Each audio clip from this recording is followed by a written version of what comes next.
ఓం శ్రీమాత్రే నమః. ఈరోజు లలితా సహస్రనామ దివ్య స్తోత్రంలోని 21, 22 శ్లోకాలకు అర్థం తెలుసుకుందాం. ముందుగా అమ్మను స్తుతిస్తూ ధ్యానం చేద్దాం.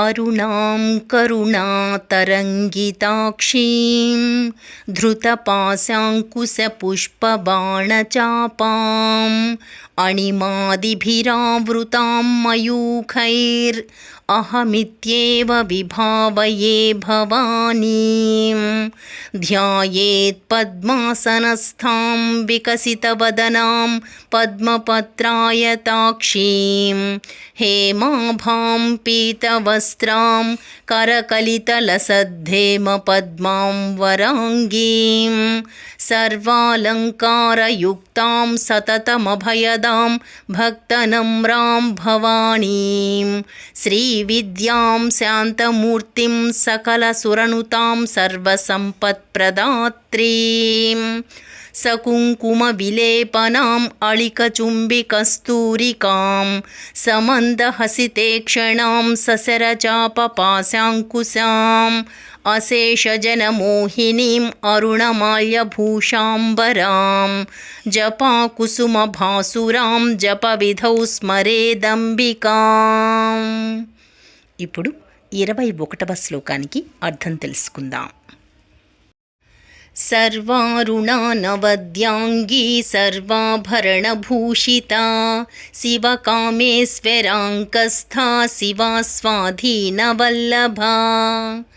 సర్వారుణ సర్వము అరుణవర్ణంగా భాసించున్నది. అనవద్యాంగి వంక పెట్టుటకు వీలులేని అవయవములు కలది.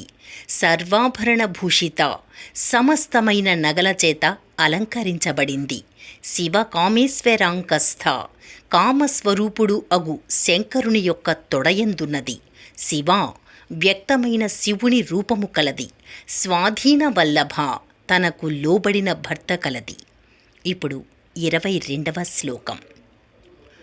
సుమేరు మధ్య శృంగస్థా శ్రీమన్నగరనాయికా చింతామణి గృహాంతస్థా పంచబ్రహ్మాసనస్థితా. సుమేరు మధ్య శృంగస్థ మేరు పర్వతపు శిఖరము యొక్క మధ్య ప్రదేశములో ఉంది. శ్రీమన్నగర నాయిక శుభప్రదమైన ఐశ్వర్యములతో కూడిన నగరానికి అధిష్టాత్రి. చింతామణి గృహాంతస్థ చింతామణుల చేత నిర్మింపబడిన గృహము లోపల ఉండునది.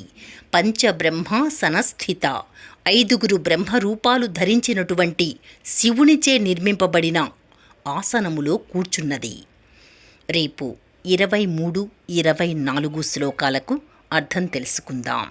ఓం శ్రీమాత్రే నమః.